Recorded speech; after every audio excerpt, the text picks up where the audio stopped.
And good evening and welcome. Photography Live and Uncut. My name is Paul Griffiths. I'm delighted to welcome my guest today, RC Concepcion. Welcome to my show, RC. Thank you very much, man. Thank you very much for having me. It's a privilege. It's absolutely superb to have you on, co-host of The Grid, obviously, and all that sort of thing. Just a very quick story before I've got to tell my viewers here.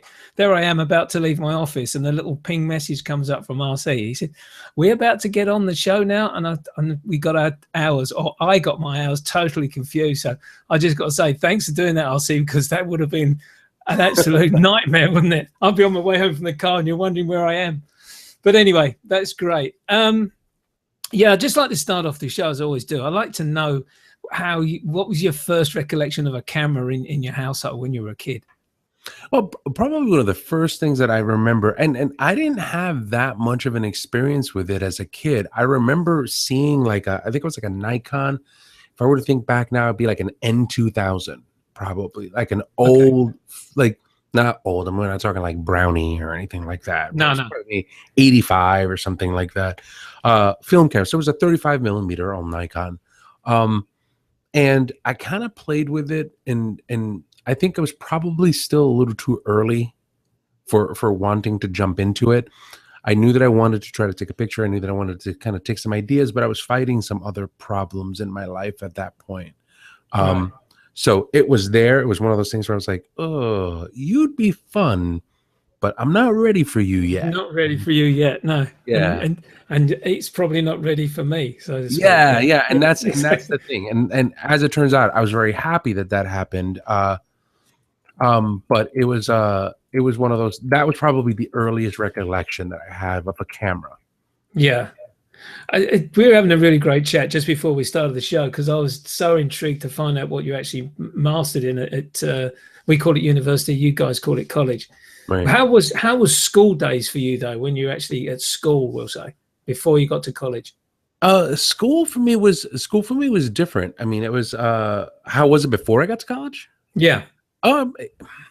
It's wild.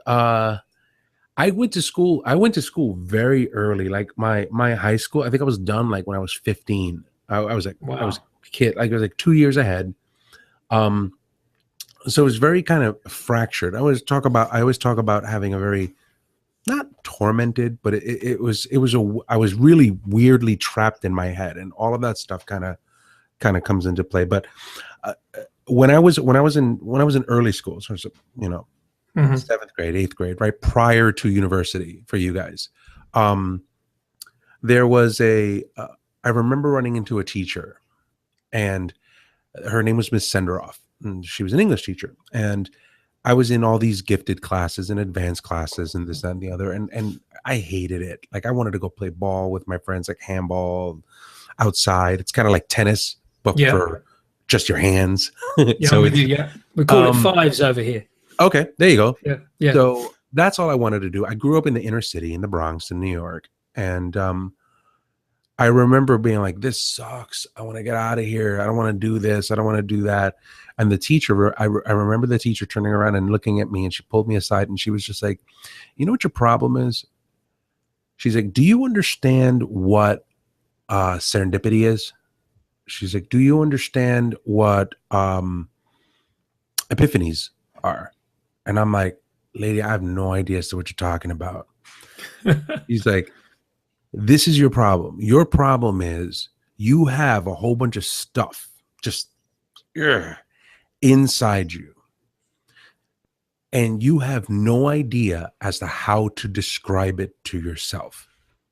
And she's like, when you don't know how to describe what's going on inside you, you either have two things that you can do. You could either learn the words that are going to help you describe to yourself what you feel about yourself, or you're going to implode.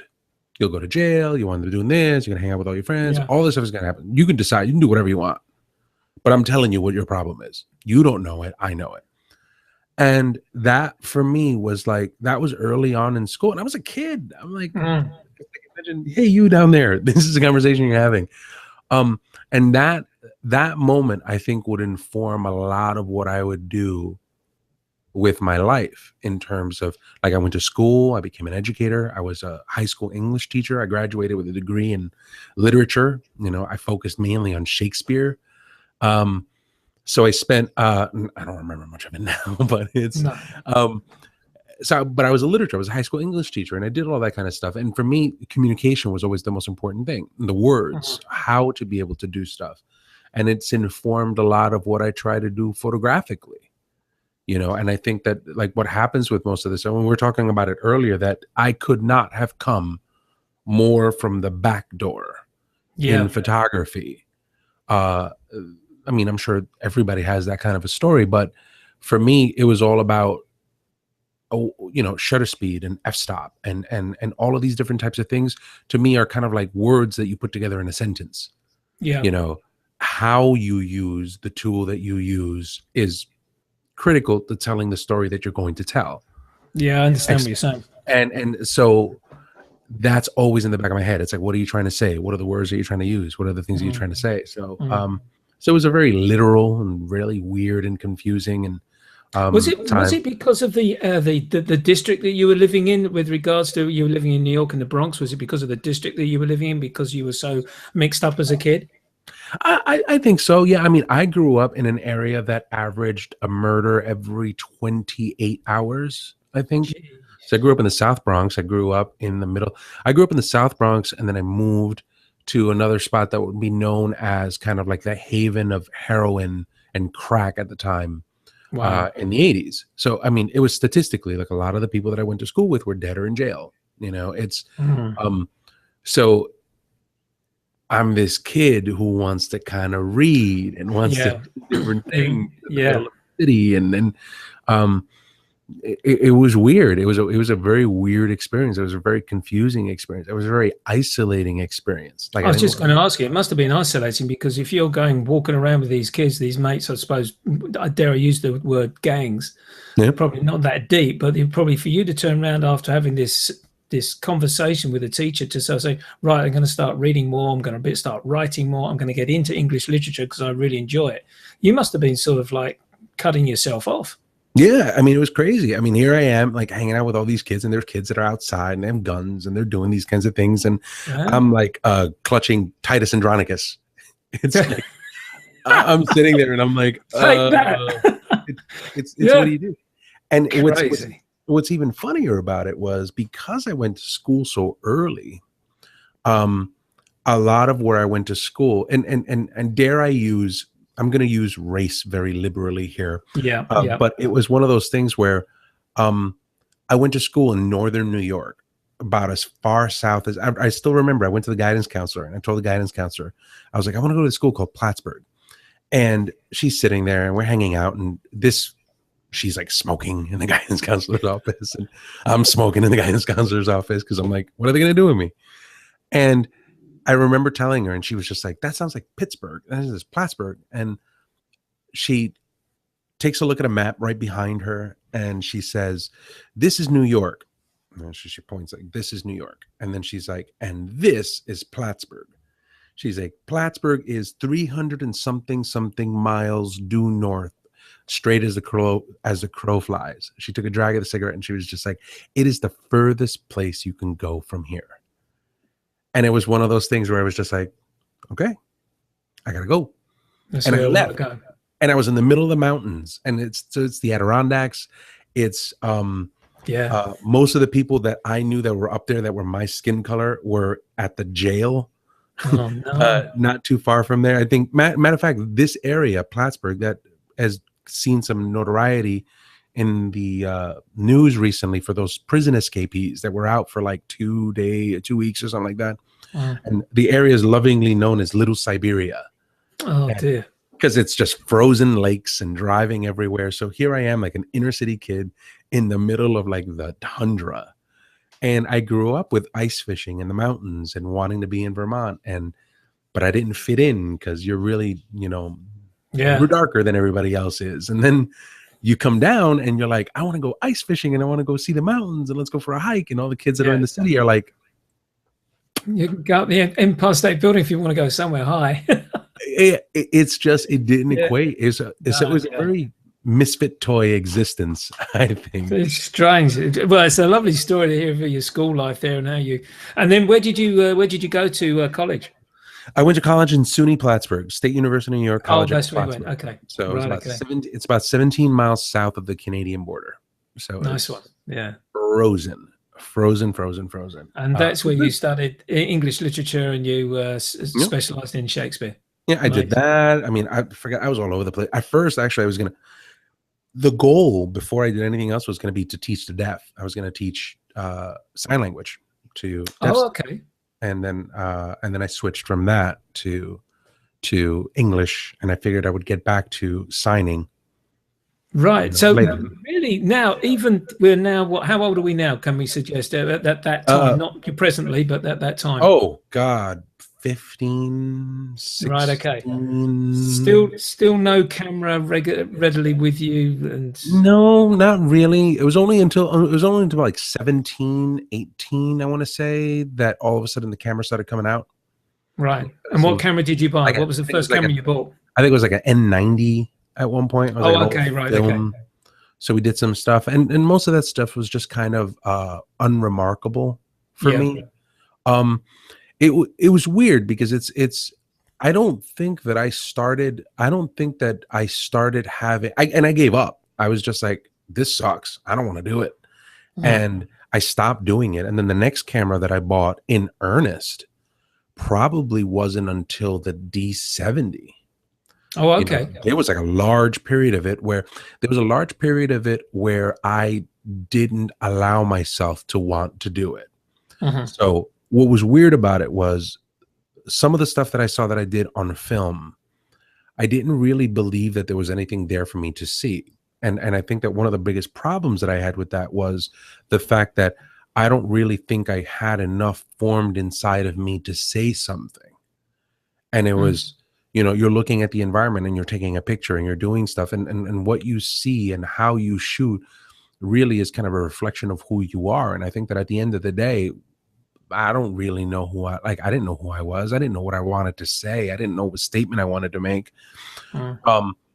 or what I was looking for. And I think that my pictures were just largely unremarkable. And at the time, during the film side of it, they were also expensive.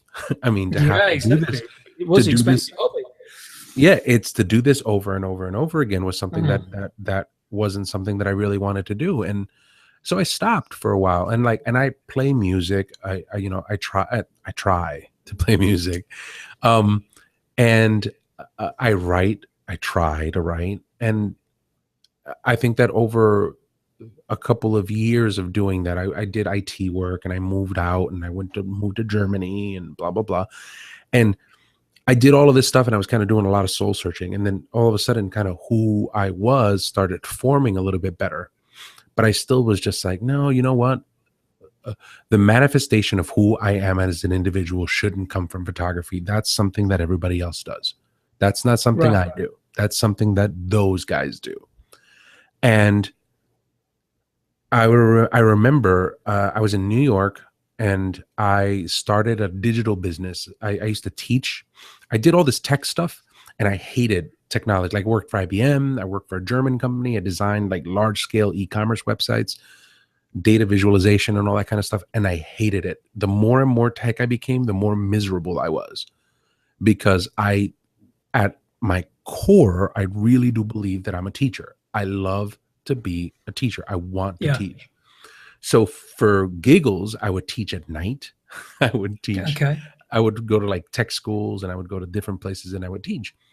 And I started kind of a side business from the tech school, where I would, at that point, you were transitioning off of sending stuff to labs and moving everything into digital. So you start saying like D1s and D2s and things like that. And I was like, well, I can do the computer part. I know how to do the computer part. I know how to do the Photoshop part. So it was literally like computer emergency guy. And I had this little business driving around, helping photo studios sort out the digital problems, sorting out the Photoshop problems. And there was one lady who turned around and said, why don't you shoot? Why don't you can do everything on that side. Why don't you do this? And I was like, I don't know. I don't this. And it was just kind of a question of, it literally got to a moment of, you can't do it or you don't want to do it. And it was one of those things that at that moment in time, I had not given myself permission to do it. Yeah. And it was those things that I was just like, I'm just going to do it. And we traded. She was a children's portrait photographer, and we traded studio time for Photoshop time. I would teach her the Photoshop side, and she would let me play in the studio. And I was like, all right, I'll give it a shot. And you know, after a long time of playing around with it, I was like, fine, let me just start with a baby camera. Let me start with the D70. And if I want to use an Icon D70, then great. And then I'll start working my way up and working my way up and working my way. And started getting a little bit better. And I don't think I'm anywhere yet. Well, there's a lot of people. I'm talking to you here, and your screen, which we're going to go to screen share soon, has been just ticking over your front page, and I could say that you're there. To be quite honest with you, from what I'm looking at here, RC, the D70, that's around about what, 2004, 2005, yeah, a little bit, around about that sort of time. So we've come quite a way here. Obviously, the intriguing question for me now is, how did you get? You obviously knew how Photoshop worked. How does the link up come with the grid and Scott Kelby? Oh my God, that's just. Have we got time for that? Oh no, you know what? Here's the one thing that I tell people all the time, dude. I'm just a collection of long stories. It's just, they're dumb. All the time. Carry on. They're dumb. It was one of those things where, So I did all of the tech stuff, and then I went to work teaching at night. So I worked on a couple of software companies, and I still kept these guys at night, and I needed to do continuing education. They were just like, you need to do continuing education. And I'm like, all right, cool, that's fine. I don't care, as long as I don't have to pay for it. I'm okay with it. Yeah. And they were like, the reason I'm hesitating is because there's always two stories about it.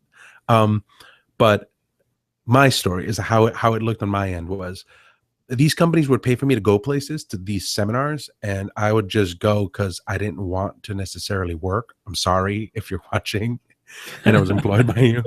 I was bored, and I was like, all right, I'm going to go. And they were like, well, go to this thing called Photoshop World. And it's Photoshop World conference, which I thought was great from a networking opportunity. Like, I solved a lot of problems by meeting a lot of different people that were there, but I wasn't really all that into it. I would go see a couple of things and bounce and just go back to the hotel or go to the beach or go wherever. Mm-hmm. And I met a girl. There's always a girl, not my wife. She was just a girl, a friend at the time. Okay. And she was there as a mutual friend. And a mutual friend of ours was like, oh, this girl's going to be there. You got to hang out with her. And I showed up, and she was like, I'm really freaked out. And I'm like, why? She's like, I've got to do this class called So You Think You Could Teach Photoshop. It's this workshop. And I don't know what to do. I don't speak in front of crowds. Like, I want to do it, but I don't want to do it. And I'm like, you know what? How about I come and sit in on the class with you? I'll switch my pre-con. I'll switch it to yours. And, you know, if you get nervous, just look at me. They're like, oh, right. You'll do that for me? And I'm like, sure. Yeah, I'll do it for you. So we switched it, and we're sitting there, and hold on a second here. My wife just came. Okay, so here's another thing that you should know about working for Scott. It is about as close of a family business as it could possibly be. Yeah. Like, my daughter and my wife and daughter, my daughter has been raised in this building. Like, it's one of those things where we live really close. They know everybody. Like, she comes over and she'll give Scott hugs and things like that. And then, so literally they were just like, hey, we have a cup of coffee for you. We're going to walk by. So I was like, I'm in an interview. So anyway, so we go, and this lady turns around and she's like, you're going to do that for me? And I'm like, yeah, great. So we show up to this one thing, and Scott, Dave, and Matt walk in, and I'm like, oh, that's cool. And they're like, everybody has to have a presentation. Everybody has to have notes. I was like, I don't have anything. I don't have images. I don't have a folder. I don't have anything. So I grabbed like a napkin, like one of those little cards that they have on the table. and I borrow a pencil and I write down some stuff. I look at the guy next to me and I'm like, can I borrow your disc? Is that just regular JPEGs? And he's like, yeah. I'm like, can I borrow that? I grab it and I'm like, all right, I'll do it. And I did it. And everybody did it. And I go up there and I do it. And Scott's like, I don't like your shirt. He's like, that was great. That was perfect. It's exactly what I wanted. And he's like, what do you do? And I'm like, I manage an IT company. And he's like, you should be teaching. And I'm like, I know. And I left. And so get to the back and they're like, all right, we're going to take a vote. Who's going to win? And I'm like, win what? And it's like, oh, you're going to win the contest. And I'm like, I didn't know there was a contest. And then I won the contest. And I'm like, what'd I win? And they're like, well, you got to teach tomorrow in the expo in front of a whole bunch of people. Right. And I'm like, okay. So I taught. I left. Great. Wonderful. There were some HR people there. And I didn't think anything of it. I went back to my job. And I get a call about 6 months later. I get a call and it's like, hey, it's Scott Kelby. And I'm like, hey, Scott Kelby. And he's like, why don't you go do this? He's like, take a look at this video. And he had a casting call video for the next Photoshop guy. And he's like, take a look at this. And he's like, what do you think? And he's like, this is what I want you to do. He's like, I want you to fly out to Vegas. We'll put you up. We'll fly you out. We'll put you up. All I need is 15 minutes of your time to try to tell you why you should work for me. And I'm like, okay. So we did it. A couple weeks later passed. Scott turns around and goes, it's between you and another guy. There's this guy named Corey Barker.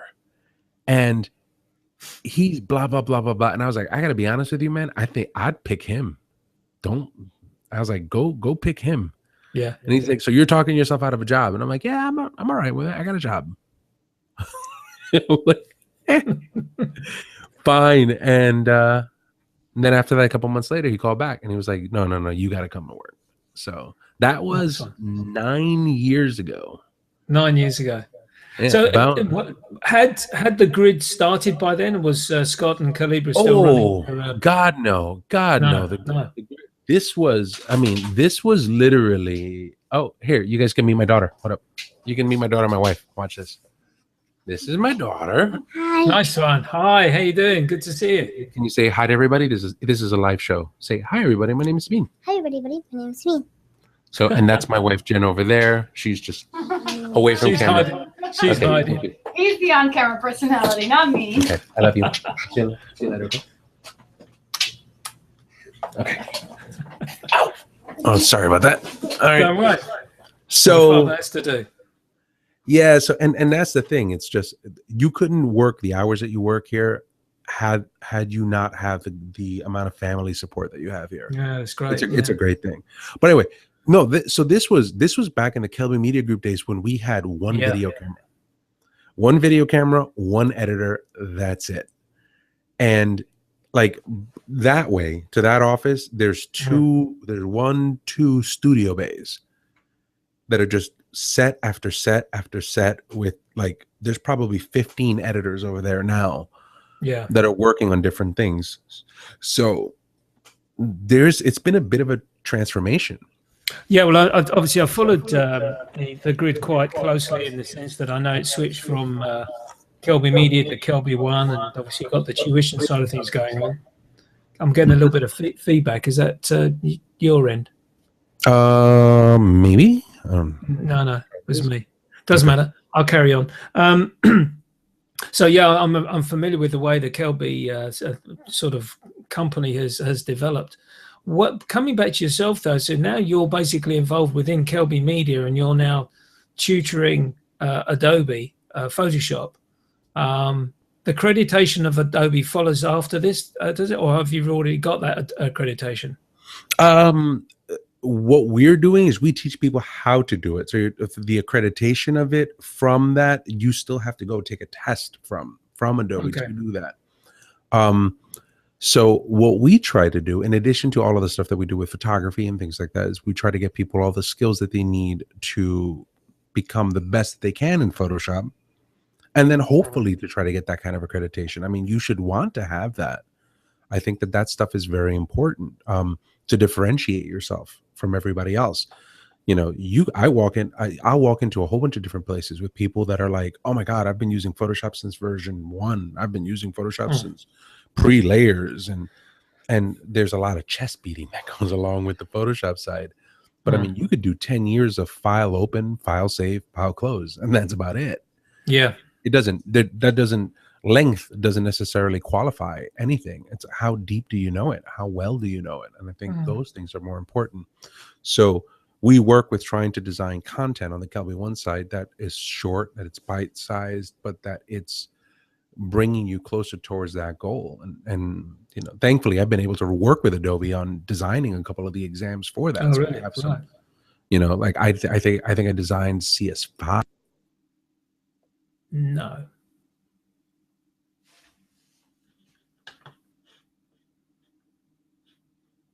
I think we just lost RC, unfortunately. I'm hoping that he'll be able to sort of just get back in on online with us, because I'm still live by the looks of things. I've still got a good signal. So I'm just going to send him a quick message to see if he's there.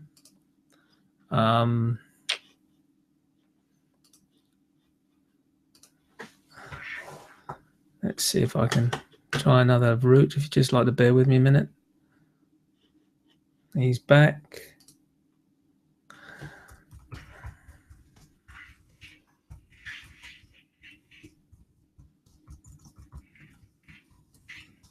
Just typing out the link for him to join.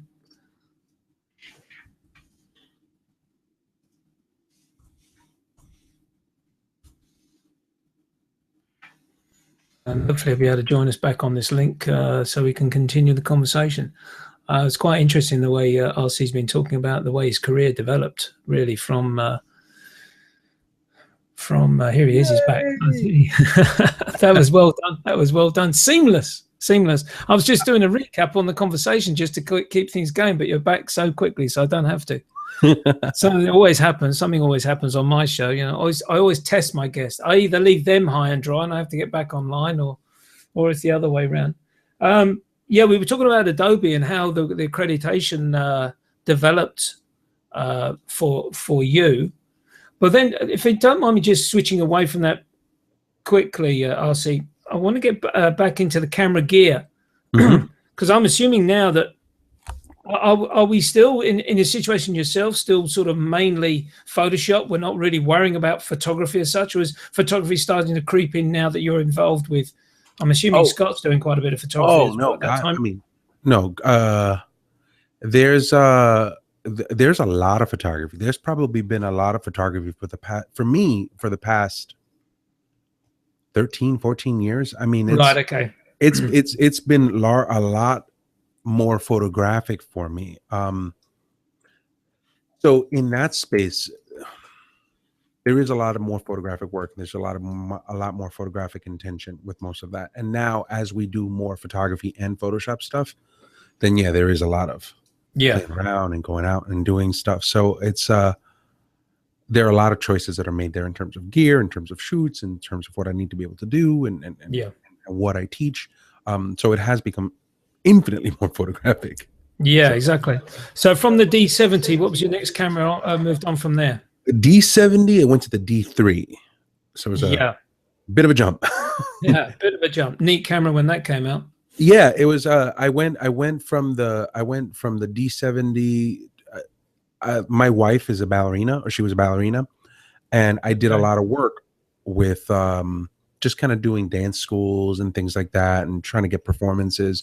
So I wanted to get a lot of fast glass, and I needed something that could kind of keep up in terms of like shutter speeds and things like that. So for me, I was like, you know, I could continue to play around with like the smaller bodies, or I can just kind of just jump in and get a camera. And I wound up getting a D3. So I had a D3, and then I moved into a D3S. Then I had another D3S.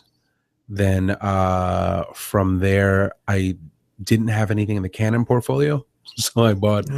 So we have a 5D Mark II. Then I had a 5D Mark III. And then on the mirrorless side, I moved into the XT1. Right, yeah. Fuji XT1. I played with the X100. Wasn't a big fan of the X100. Absolutely adored the XT1. So that's kind of the space that I'm sitting in right now. And then then I have the 5DSR. So I was going to say, on the basis of the camera gear that you've got there, am I correct in assuming you've got the Nikon, the Canon, and obviously now the Fuji? Does that help you with your tutoring? It does, and that's one of those things that first and foremost, I think that when we talk about most of this stuff is because we answer to such a large amount of people. Yeah. I can't just turn around and be like, well, I don't know how to do this, or I don't know how to do that. So I feel like I need to be a little bit more informed about all of those decisions. So to that, a lot of my earlier work was Nikon. A lot of my later work now is Canon, exploring into that. And I actually have a really bad bug about wanting to get into video badly. Okay. So for me, I'm like 5D Mark III, and I think that would be really cool. And I'm kind of eyeing the C300. I'm like, I don't know, this would be neat. But it does help having a wide breadth of that, you know. Like I want to be as versed as I can to be able to handle as many questions as I can. And there are differences in them as you work in different, ranges of them. But I think that the camera that you make, I want to be able to make the best informed decision for the person that is using the specific platform. Yeah, I can understand that as well. If you're tutoring, you've got to have a good understanding of what these other cameras are doing, because you can't say this lesson is just for Fuji users or Nikon users or Canon users. Yeah. You're basically cutting your market down considerably, aren't you? Can I just talk briefly about the Fuji before we go to screen share? Why the XT1?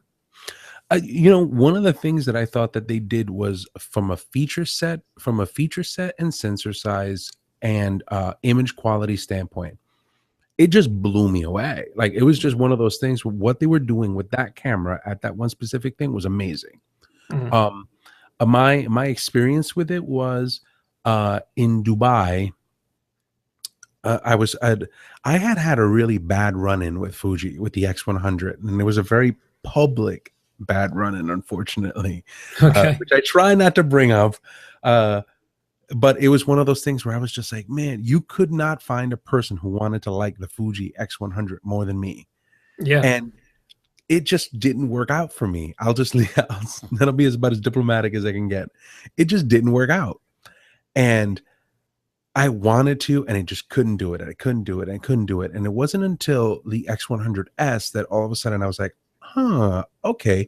And my biggest problem with it was basically contrast detect focus. It was missing focus. It wasn't as good as it wanted. Everything else seemed to be very, very good.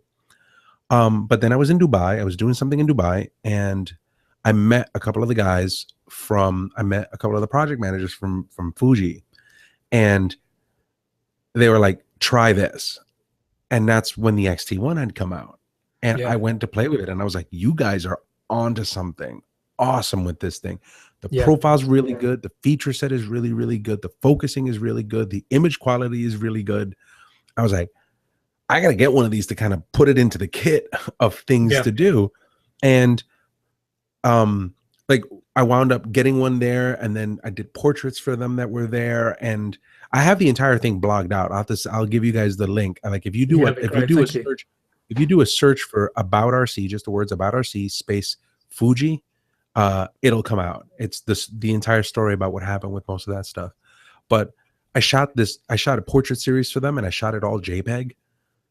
And I was like, man, this sucks, because I shot a JPEG, and then I took a look at the shots 100%, and I was like, these things are amazing. Yeah.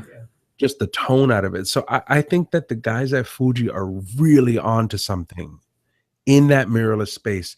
In the mirrorless space, there are a couple of different players that sit there. I think Fuji, from a feature set, hands down, has got that locked up. I think they have a phenomenal camera in that space. It's interesting you mentioned that, actually, because it was quite strange, because the early part of this year, I think it was, I was on a walkabout with Glenn Dewis. Mm-hmm. And Glenn said, I have the XE1 at the time. And he said, oh, you're Fuji XE1 user. So I said, yeah. He said, what do you think? I said, I thought it's dynamite. I just love it. And he said, I was talking to my good friend RC a couple of weeks ago. He's just bought the XT1, and he said he showed me his camera, and he's told me this story, which you've just related to me. and that you showed him the Fuji, and he went out and bought a Fuji straight away himself because he couldn't believe the quality of the images he was getting. And everybody, I think, really, yeah, the X100 was a really strange outfit of a bit of kit. You know, I think the only 3 people that loved it was probably the Fuji guys, Dave Hobby and Zach Arias, that sort of said, "This is the SLR's dead." And that's the horrible part. Like on Twitter and on Facebook, like there would be all of these different fights. Like I had this proxy war with Zach. Now Zach's a good friend of mine. Like, right. But he would like, they'd send out message and he's like, RC, you don't understand it because it's, you know, the camera has a soul unlike you. And I'm like, no, this camera sucks. And we would go back and forth so bad. And it was quite. There are 3 people that I blame for being involved with Fuji: Zach Arias, Dave Hobby, and Damien Lovegrove, who's a glamour stroke portrait photographer over in the UK, an ex-Fuji user. And because I bought the XT10, which is just out of this world. I just went to Adobe Max. And at the Adobe Max conference, every user that went to the Adobe Max conference got a Fuji XT10 with an 18-55. Amazing. And they're like, man, what am I going to do with this? I'm like, you're going to take some good pictures with that thing. That's indeed. I'm a firm believer it's something to do with the sensor, and in the sense that they got this, I don't know, from what I read it, from what I know, my naivety is sort of like a green bias towards the sensor. And I think it's something that basically makes that difference in the way the imagery looks a little bit better, in my opinion anyway, than other cameras that I've used. That's my point. That's the thing. It's like, for me, one of the things that I try to kind of keep in mind is it's a horse for course kind of thing. Like, yes, it is. There's times that I'm going to use it and I'm going to be like, you know, based on the feature set, this is kind of really cool. Yeah. You know, over the last, let's say year and change, a lot of the work that I've been doing has been on the Mark III. And automatically, it's like people go crazy about it. And they're just like, what does that mean? Is this one better or worse? It's like, no, this one does this job. Exactly. This job for me. This one does this job for me. And if you're not doing this job, then don't worry about that one. Exactly. If you're doing that one, then worry about this one. It's a good point you make, actually, because I've now got 3 cameras. I've got the XE1, the XT10, and the X100S. If I'm going to street photography, I grab the X100S and off I go. That's the job done. If I want to do something a little bit different, a bit of architecture or a bit of landscape work, then I'll take the other 2 cameras out with me. But if it's a street walk, it's X100S. And it's not a question. And that's the thing. Like, and I've done a bunch of different. I've done a bunch of different, like, looking around at it, and we're beginning to see. Like, I see a lot more and more people in the inside of that frame, like inside of that camera set, inside of the mirrorless camera set. So they're asking questions like, all right, what about this lens? What about this setup? And how do you do most of this stuff? So it gets out. You're seeing more and more people carry it because of the bags getting smaller and smaller. Exactly right. That's what it really boils down to. I in actual fact ventured into the Nikon 1 series, which all started something off. The 1-inch sensor has got so many cameras now sort of copying the 1-inch sensor. The Sony's have got one, and obviously Canon as well now. But the one thing I found with the Series 1 camera was just a little bit too small in my hand. That's the only thing that I found. Apart from that, it was great camera. I got some great A3 prints out of the Series 1. Really? Yeah. I've in competitions, no problem. Got some very good rates and scores. That's awesome. Yeah, I was really pleased about that. Let's go to screen share. Let's look at some of your work here, RC. Because whilst we've been talking, as I was saying, your page has been flicking through. Oh, thanks, man. And HDR is one of these subjects where sometimes, I suppose, a lot of people can say they love it or they hate it. I think really when HDR first hit the scene, I think basically people pushed the sliders to the max and almost sort of gave it this trashy type look. But now people are starting to look at creating HDR work with real subtlety, has improved the quality of what can be achieved with HDR. I hope you agree with that. Oh, I absolutely agree with that. You know what? I think look, there's some crap black and white photography. Oh, there's some crap color photography. I mean, everything has its extremes. And I think at any point in time, I tend to look at it as a medium of expression, right? And can I use that medium to afford the image that's in my head to come out. Yeah. And thankfully, it's one of those things where it's like a lot of the times, whenever people start talking about my work, invariably HDR comes in, and it's like, well, as the defender of HDR, it's like, I don't really care about HDR. Like, I'm like, I'll teach you how to do it because it's easy to do it. And here you go. You know, like, I want to be able to just kind of get it out and be like, look, there's nothing about HDR that is hard. It is a technique that could be easily replicated. Yeah. But it's a technique nonetheless. Learn the technique, put the technique in your pocket, and now go find something interesting to use a technique on. And if it's not gonna be, if it's not that, if you look at this and that's not what you want to use it for, then that's not what it's appropriate. We focus too much on gear and technique and you know, party lines and all of that kind of stuff. And I'm like, I don't really get into it. And it frustrates me. Yeah. Just gonna click up places here and see what it goes, where it takes us. Oh dear. That was a shot. That was a shot. The Dubai shots. If you were to go back one. Yeah, I'm just gonna put it on pause and go back. Yeah, that shot was actually done with a Canon 5D Mark III with the new it was like a Tamron. I think it was like a 15-30 that they had just come out with. Right. And I was playing around with it, and I was like, this would be really cool. Yeah. And I wanted to kind of do something that was a little bit more. I'm into big prints. I like printing stuff large, like big. So I did 2 side-by-side shots of this. And the funny part about it is, right the morning before this, everything was bone white. Like, matter of fact, my buddy Joe McNally was shooting at the top of the Khalifa. He shot some stuff. The Khalifa is what you would see in the center, and he's shooting some stuff going down with some window washers. And if you look at his shots, I remember the video. The shots behind him, like the area behind him, is just completely white because there was this huge sandstorm that rolled in. Right. Yeah. And I'm shooting at this conference at Gulf Photo Plus, and it's like sandstorm. And he's like, "Oh, what'd you get?" And he's like, "Oh, well, I went out and I did this." And I'm like, "Oh, cool, man." I'm like, I don't know if I'm going to go out tonight. I don't know if the sandstorm stays up, if it's going to do anything. I don't know. And I don't know if you see that building right there on the right-hand side. This one? This one here? No, that's the Burj Al Arab. Yeah, that's Burj Al Arab, yeah. The big building right here. Yep, right there, a little lower. This one, yeah. Yep, that big building. So I got to connect. Somebody told me, oh yeah, you know, if you do this, you do this, you do this, you do this, you could probably get yourself onto the top of that building. And we're driving in, and I'm looking at that building, and I'm like, that building is not the vantage point of that you need. I was like, you need higher. You need a little bit higher to try to get the shot that I'm looking for. And as it turns out, now I'm gonna forget the name of the hotel. But there's it'll come to me. But there's the Shangri-La Hotel. So at the Shangri-La Hotel, if you stay there in one of their executive level rooms, you have access to this executive level gym. And the gym has an open air veranda. Oh wow. That you can stand, and this is the view from the veranda.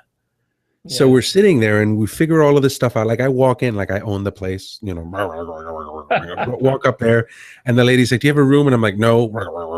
And I walk back down, and I'm with my friend Martin, and I'm like, "Martin, you and I are do you feel like spending the $380 to rent this room for the night for pictures?" And he's like, "Yeah, I do." So we went to the front desk in Dubai and said, "Me and this gentleman here would like to rent a room from you for the night." Oh dear, I bet that went down well. Yeah, it was. No, well, we were very clearly like, we're photographers. Just right, okay, yeah. But we rented the room and we sat there, and we were like, it was like the cat that stole the canary. I mean, we literally had the biggest smiles on our faces because there was no messing around. You were you were indoors. All our gear was out. I mean, I was happy as happy can be, and it was like click, click, 2 frames. No HDR, you're out. So it was a good time. Did you go up the Khalifa? No, that's the one thing. I've been there 3 times so far. I have yet to go up the Khalifa. You gotta go up the Khalifa. You Oh, gotta I'd go love there. to. I'd love Yeah, to. I was out there 3 years ago on business, and my son went with me because he's been out there twice on holidays. But he said that he just loves architecture, and I said, "Come on, you come on a business trip with me." And we were just walking around the town, and he said, "Can we go out there, Dad?" So I said, "Yeah, come on, let's go and do it." And we had a great time up there looking out, and it was just a very, very misty day. We could just about make up the Burj Al Arab, which is over here, Right. and we had a great time up there. But I've got a great image of looking straight up. I don't know whether you've seen the statues of the Arabs, one in the black outfit and one in the white outfit, which is right outside the Khalifa. And I've got a great shot there myself taking it. And then the security guards came up and said, "Come on, move on." That happened. It happens everywhere in the world, wherever you go. I have not had a lot of time to kind of go out and just explore photographically because the times that I've gone out there have been for work. Yeah. But I've got to make it. I mean, this is the only. I took 2 pictures. I took this picture and I took a picture of a mosque, the Grand Mosque in Abu Dhabi. Yeah. And I got lucky on both of them. But this picture I was able to blow up. I have this sitting. The largest I think I've blown it up is probably around 8 feet, which is what, maybe maybe just over 2.5 meters long. Jeez, that's amazing. It's good. It's a good thing. Yeah, that's a workshop that I do with Joe in St. Lucia. We were doing it every year, and this is one of the rooms of the workshop. It's like $3,000 a night to stay in this room. See, yeah. So it's cool. It's cool. It's good to shoot. It's good to shoot. Yeah. This is a room in an area called Bodie, California. It's just outside of Reno, and it sits in a state of what they call arrested decay. So they have enough money to keep it from completely falling apart. Okay. And you can kind of tour the area and you can take pictures. So take this image, for instance, as an example with your HDR work. How many exposures did you make for this particular scene? This is probably 7 exposures. 7 exposures. And how long would the editing process take them back at the computer stage? 10 minutes, maybe. Yeah. About that. And that's the thing. And yeah, a lot of the times, like, the HDR book is done very well, and I'm very grateful for it. But it's one of those things where I tell people that one of the reasons that I wanted to write the book was to be able to just kind of put a period at the end of the conversation of HDR. It is easy. Once you have it done, you can do it. Like, it's so replicable. It's so easy to be able to manipulate that once, like, a lot of the times people are like, "Oh, you must have slaved over this picture." And I'm like, I can show you pictures that I've slaved over that have nothing to do with HDR. HDR, you can whip in and out very quickly. The more important part is, what do you shoot? How do you shoot it? You know, that's the important part. You know, it's all well and good. And I think this is one of the things which people, when they originally got the HDR option, they thought, "Oh, look, all this work that I can do with it. Oh, look at this." And I think in actual fact, it gave HDR such a bad name at the start off. I think really, when you think about it, it's probably exactly what color photography did when everyone preferred black and white. You know, color appeared. Well, we don't. No. You've got to carry on with mono photography. You're going to kill our art. But yes, this is a good point you were making there about the work. I think that unfortunately, one of the things that's missed in photography is context about all of this stuff. We tend to be because of the influx of photographers, and I don't mean it disrespectfully, but because of the large influx of photographers that are coming in, I think there's a large amount of photography that doesn't have any context, doesn't have any historical background on most of this kind of stuff. So you have these large swaths of community that kind of just start saying things like, you know, get it right in camera, or get it, you know, frill the frame, or blah, blah, blah. And it becomes so dogmatic People Yeah. are like, you have to do it a specific way. You have to do this one thing. You have to do it. And it's like, you don't have to do anything Very when true. it comes to it. You have to, what you have to do is you have to service the picture that you're doing in your head. I'm a big fan of Arnold Newman, the photographer Arnold Newman. And Yeah. Arnold Newman did a picture of Stravinsky at the piano. Yes, I remember it. It's the picture of Stravinsky that like, here, let's do this just for giggles. Can you go open up a new tab? Yeah, sure. And inside, because I think everybody needs to do this exercise. Yeah. So type in Newman and Stravinsky. Newman. Yeah. Yeah. So Newman space Stravinsky. This was the picture that made me want to become a photographer. Yeah, I remember it. I remember listening to Ted Forbes talking about this photograph. So that's the picture that did it for me. Oh, I was great. like, the use of power, the use of this, the use of the shape, the use of the subject inside of that frame. Now close this window out real quick. Just close that little X right there. Don't close the whole window out. That one. Yep. And now scroll down just a little bit. You will find, if you look deep enough in this, let's see, will it come up? Will it come up? Will it come up? You might have to scroll a little bit longer. Oh, look, right there. Scroll up. Let's see, right there. The one there. That's the original. It's a crop. Yeah. Oh, now look here on the related images. You see the fourth one over to the right? This one? Yep. There we go. He did it more than once. Yeah. Yet, this guy's considered the grand master of environmental portraiture. And that was a photograph there in the bottom right-hand corner, which with the 3 ticks, and he's done the crop in the crayon. And that's what he decided to do. And it's like, but how many rules do we exactly put on ourselves in our own work to try to be able to do that? And that's the part where I'm like, when you take it for HDR, take it for composition, take it for processing, take it whatever it is that you want to talk about. You know, how many rules are you putting into your own work? Should you fill the frame? Yes. Should you compose? Yes. Should you try to get as much of it right inside of the camera? Yes. But if you don't kill yourself over it. Or if you think that right. But if you think that there's a tool that's going to help you, use that tool. Exactly right. Yeah. So that's a great point about that photograph. I do remember Ted Forbes was talking about that one at length about Newman's work there. This is the Chrysler Building. I went to try Building, to. This shot is probably shot's sentimental to me on 2 different occasions, on 2 different things. One from a photographer history standpoint, to be able to stand in this one area, like there's so many photographers that have been up in this one point, so many very celebrated photographers that have been here. So for me, from a historical side, I think it's a really like probably one of the coolest of all photographers that's been up there is Margaret Burke White. You know, right. there's a bunch of, I mean, Margaret Burke White was just like it when it came to photography.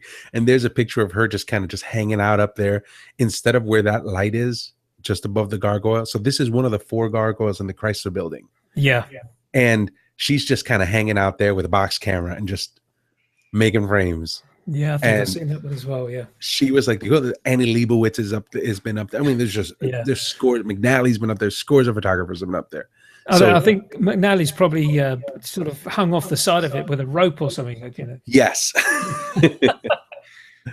So anyway, love this image. Love this. Thank you very much. That was done in Maine, and again, experimenting with just light, texture.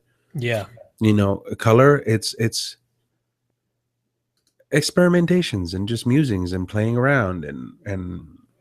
You know, this is down in Dumbo. It's the Manhattan Bridge, I believe, in New York City. So I like black and white stuff. I always explore black and white stuff. I like a lot of color. You know, this picture, I think. Just want to ask you, where is this? This is Dancing House in Prague. In Prague, yeah. Yeah. And this is apparently this was like one of the first years that they did this thing called Signal, which was an art installation across the city where they would light the buildings up. Yeah. And they would the light show would go on like once an hour. So that picture was on the first year of their thing, and that picture would be a treatment. The combination of the lights that you see there is not a combination that you're going to see all that often. So to me, to be able to make a picture using HDR in an environment where there's going to be tons of people that are going to have Dancing House, there's going to be a lot less people that are going to have Dancing House during Signal. There's going to be a lot less of people having Dancing House during Signal with this color combination. So it becomes more of a me picture. Like this is mine. Nobody else has to like it. I like it. Well, I like it as well because you got the lovely movement in the front there. You got all the 3 lights up. So you've got what? How long was the exposure? 5 minutes? Yeah, it was long. It was long. No, it probably wasn't 5 minutes, but maybe a minute and a half. Yeah, I'd say. Great. So, and then I'll finish on the old banged up. What's that? It's just anger. Chrysler. Yeah, it is, isn't it? It's just and I like most of that stuff. But the funny part about it is the thing with me is just I like making images of people. And it's one of those things where I'm like, the subjects are really, really interested, but the people are the one that I'm the most concerned for. So that's where I have a lot of my exploration. You know, a lot of this stuff I'm like, cool, got it. Cool, got it. Yeah. And on the people side of it, I'm just like, can't wait to get it. Can't wait to get it. Like it's gonna. We'll just have a quick look at some portraits you've done here. Yeah. As they're flicking through, there is one here which is the ballerina's feet and the little girl's looking up. Am I correct? Is that your wife and your daughter? Yeah, that is my wife and my daughter. That is my wife. That's my wife and my daughter, and it's one of those pictures where I was very happy. It's fortune rewards the prepared. Yeah. That's a great combination of having everything set up exactly when you need it, having all of the technique kind of down pat, and just waiting for a really interesting moment for something to happen. And yeah, you know, like if you look at the frame before that and you look at the frame after that, it's just not there. It's not there. But to see them together in that one spot, I thought was pretty neat. So I was very, very happy for that. Lovely shot. Thank you. We'll finish on that one. I think that's a good place to stop actually on your photography. Thanks for talking through those, RC. It's interesting what you said, actually, in fact, because I was at Camera Club last night and I had very I don't know, I think the judge must have been from another planet, actually, the way he was viewing some photography, and he was old pan school. You know, he wasn't prepared to accept new ideas, and it was very disappointing for the photographers that didn't get. Unfortunately, it's one of the things in photography. It's ranked, it's classed, it's marked. Any other art, I don't think is done that way, and it's very disappointing that he was so deadpan and into his own sort of way of photography. He wasn't prepared to accept new ideas and different ways of photographing, which we can all try and do. And I think when a judge gets so, I'm going to use the word dictatorial, it's the wrong word, but when it gets so sort of straight-laced as regards to how he's describing the images, closed, exactly right, it basically can, I think, put a lot of would-be photographers off because they think, well, I'm never going to be that good. When really their photography is good. It's just different. It's different, and it could be connected or disconnected, but that doesn't necessarily discount it. Now, here's what I want to do. Here's what I want you to do, or to have your viewers do, and take a look at this. I want you to go to, and this is going to be a shameless plug, I'm going to want you to go to Kelby One, right? So you're going to go to Kelby One, and on the Kelby One site, so go to kelby1.com. Take a look at some of the new courses that we've just released. There's one course that we just did called Visual Literacy with Daniel Gregory. He's a fine art photographer, and he talks exactly about this exact same process, about how sometimes critiques and how we work with critiques really don't service the people that we're trying to do service to in photography. And sometimes if I go, I don't like fashion, and if the first thing that I see is, oh, it's fashion, I don't like it, that says nothing to the person who's actually trying to connect with their work, and it says nothing to how they're going on in that process. And I'm interviewed in the class, and we're talking about my work, and I make some confessions about my work, and it's this process of just kind of communicating with each other about how to find the right way for you to connect with your own work, connect with what it is that you're trying to do, so that you can bring the clearest amount of intention in the realization of a picture. It's not the top 10 cropping tips, not the top 10 photography. It's super high brain, but it's one of those things that I think that there's an infinite amount of stuff that happens in photography that has absolutely nothing to do with the press of the shutter. Yeah. And we need to talk about that stuff. And that, you know, your show, the things that you guys talk about, this stuff is important. And I'm glad to see that you guys take that on. Yeah. I'll definitely, I'll tell you what I'd like to do. If you're good enough to drop me a line, little text message or something on there, in an email, a couple of links there. I'll put it in my blog, which I'll make up over the weekend. And I'll put all your links and everything else related to Kelby One and all that sort of stuff at the bottom of the blog. Yeah, so that we don't sort of fill the show with all these different websites and links that we've got. Too little time to talk about things. Come to that point of the show, which I love asking my guests this. Inspiration. Where did you get your inspiration from? Was it that English teacher? Yes. Well, the source for the source for all pieces of inspiration for me, I have to attribute to that lady. The source of being able to communicate to the most important person that I need to communicate to is myself. Yes. And to realize that the language that I need to communicate to myself with comes from a lot of different places, you know, writing and reading and music and photography and video and all these kinds of things. So I would say that would be the most inspiring person for me. That's kind of set me on this path. The people that continue to inspire me, who I would consider to be my holy trinity of photographers, would be a man, Joe McNally. We talked about Joe. Mm-hmm. A man named Jay Maisel, American street photographer, and a man named Gregory Heisler. And Gregory Heisler is an amazing portrait photographer. He's done like the better part of, you know, over 50 some odd covers of Time magazine, and he's an icon. He is the master. So those would be the three people that diametrically different from what I do.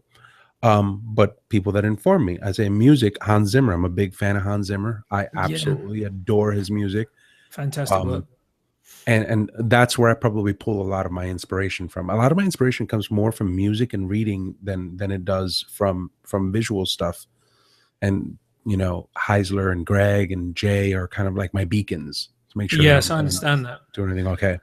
I was interested to read about Jay moving out of his building in New York. I couldn't believe that. And it was time for him to move out, I understand. Yeah, and you know what? And that's the thing. Like, Jay's been doing this for a very, very long time. And you know, one of the biggest blessings that I think that I have in this business is that those three people are friends. Like, they're my friends. Nice one. And you know, it's funny because a lot of that was you know, a lot of that stuff happened to be about the building and about, you know, what it is and what it meant to, you know, leave the building and all that stuff. And I'm like, but there's a man in that building, and that man's been doing it for a long time. Mm-hmm. And you know, you got to love the man. Yeah. And I was like, and that part for me was like, when I saw that he was doing that, I was like, well, you know what, man, good on him. Good on him. Exactly right. I love the video of him.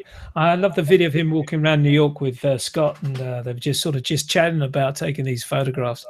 And have you ever been able to do that with Jay yourself? Yes, I have. And I'll give you a quick Jay story.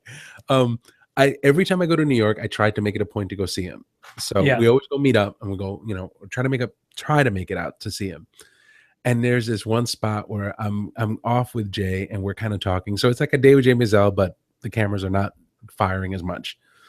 And I don't know how you feel about swearing, but he turns around and I'm walking and I'm like, Jay, man, I just feel disconnected with my work, man. I just feel like I'm not happy with it. I think it sucks. I think I suck. I'm not happy with this, man. And I just have my head down. And he's like, RC, you know what your problem is? And he just proceeds to just unload the most amazing amount of knowledge. And I'm walking just with my head hung low, just in deep meditation about this, my master, like a guy that I idolize, just going on for the better part of a block. And I'm just letting it just kind of seep in and try to get there and just seep in and seep in. And then he stops talking and I'm still kind of letting it seep in. And we walk for probably about a half a block in complete silence.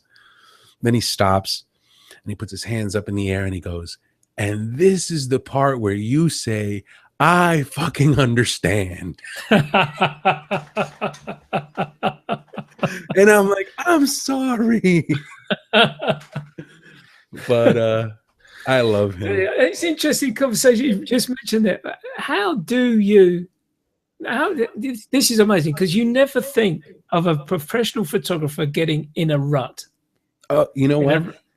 That Kelby 1 class, when we're talking about it, it's I literally, like, my wife and a couple of people have been talking to me about it. And I'm like, man, you look like the last couple of weeks, you look like you're in the middle of a meltdown, like in like a nervous breakdown. We were shooting this class and this class was supposed to be separate. Daniel's a friend of mine that I've known for years. And he's like spiritual advisor. He's like the guy that I talk to about stuff. And he's doing this class about people connecting to their work and doing this. And Mia McCormick is interviewing him and they're talking about this stuff. But separately, I'm in Seattle to get some wet plate work done. So we're trying to do we're doing some wet plate. He has some stuff in his studio and we're kind of making it. And I'm like, in the middle of dinner, while he's going over his outline and we're talking about this, there's kind of like this bubbling that's happening inside of me. And we're talking and talking. And I'm like, here's the thing. I haven't been happy with the work that I've been producing in probably 2.5 years. Right. I was like, I think I could not think very little of my work. I'm just like, we're literally like having this, and it's kind of like one of those like it's just kind of like one of those like psychiatry breakthroughs where you're just like, I was never loved by my mother kind of thing. Yeah. And I'm just sitting there and I'm just like, I think my work sucks. Like I can see 40,000 different things from other people that I think is so much better than mine. And I was talking to him about my friend Gabe, who comes over and he looks at me and we're working on my floor or something. And he's talking to his wife about getting a camera. And he's like, I want to take better pictures. And his wife is like, but you got to take them at the RC level. And he's like, I'm trying to get to the RC level and I'm trying to do this and I'm trying to do this. He's like, and when you could do that. And he left and I look at my wife and he's like, I'm like, does he know how much I think I suck at this? Does he have any idea as to how miserable I am with my own work? And it was just like, blah, like it all came out. And Daniel's like, would you be willing to say this in the class? And I'm like, yeah, I would. Facebook and Twitter is like the land of the amazing photographer. No one has a problem. No one has a struggle. Or if the struggles are great, we fund campaigns and that's it. But it's like, dude, everybody has a problem with their work.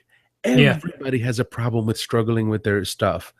You shouldn't think that you suck probably to the level that I do. But I'm really so critical of myself. It's a process. And I'm happy that it's not complete, but that's the reality of it. But if you're in a situation where you're never happy with your work, then you're never satisfied, in which case you're going to strive to improve on that work that you've done before. I absolutely agree with that. Absolutely agree. I want to, you know what? I don't want to be happy. I want to be fulfilled to be on the road. Yeah, exactly right. Because if you're happy with what you've done, you might as well put the camera on the shelf and go and write another book. Yeah, I mean, you know what? It's I don't ever want to learn everything that I need to know. No.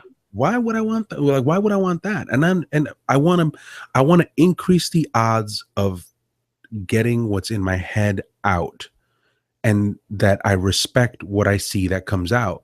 I don't need that to happen all the time. I don't want it to happen all the time, but I want to be honest with what I say with my work. I want to be honest with communicating. If I don't have anything to say, like my Facebook, my Twitter, my Instagram, all that stuff, like I don't post all that often anymore, because I'm like, why would people put themselves in a position where they feel like they need to post on Instagram and social media and all that stuff every single day? Ansel Adams posted like what, maybe 11 a year or something.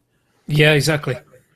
And yet we put all of these rules, and it's like, if you have something important to say, then say it. If you don't have anything to say, shut up and continue to work. And I'm happy with that, but it took a little bit to turn around and just be like, I'm not really happy with my work. Yeah, I'm not. I want to be, and maybe that's the struggle of the photographer, and I'm cool with it. But I think it's a struggle with all artists, quite honest with you. Yeah, because that's why they continuously go out and do another painting, or they write another song, or they write another book, or, as you say, take another photograph and do something different with it. Fantastic. RC, thank you so much. We've just tipped over the hour. Thank you so much for joining me today. It's been an absolute pleasure to talk to you and listen to your comments. And amazing story. Your life's an amazing story. Thank you very much, my friend. Best regards to everyone in your family. Best regards to everyone at Scott Kelby One, rather, not Kelby Media.